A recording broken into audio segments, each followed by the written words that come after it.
To the RTV6 newsroom, prosecutors will seek the death penalty against the alleged ringleader in a quadruple murder on the city's south side. RTV6 reporter Chris Prophet is live at the Marion County prosecutor's office where that decision was just announced. Chris. And this is only the second time that prosecutor Terry Curry has sought the death penalty, the first in the case of the killing of Officer David Moore. But today he did announce that he will seek the death penalty for 24-year-old Kenneth Rockeman, who is charged with 4 counts of murder. Now, prosecutors announced that about 45 minutes ago. This is Rockeman seen here. He is accused of fatally shooting Walter Burnell, Jacob Rodamich, Haley Navarra, and Christy Sanchez at a Southside home last February. 3 other co-defendants are also charged with murder. Now, according to court documents, the 4 suspects planned to rob Burnell at the South Parker Avenue home. They ended up killing the victims, though. Prosecutors say the motive for the killing was drugs and money, and that $60,000 a day was brought in from drug sales at the Parker Avenue house.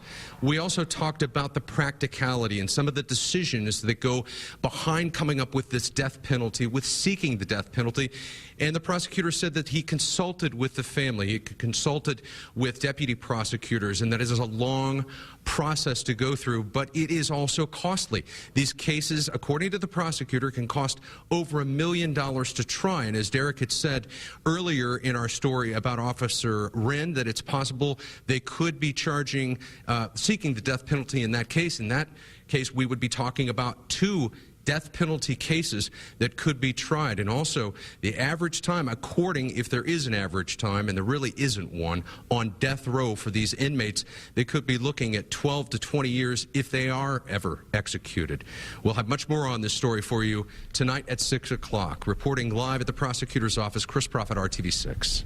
Let's continue that conversation a little bit, Chris, because we are promising to track the costs of this violent crime spike, both in terms of lives and financial impact, and that includes the costs of seeking the death penalty. The most recent numbers from the state show the average death penalty trial costs just under $500,000, 3 times more than a life without parole case. Since 2008, only 3 of 11 death penalty cases in Indiana have resulted in a death sentence.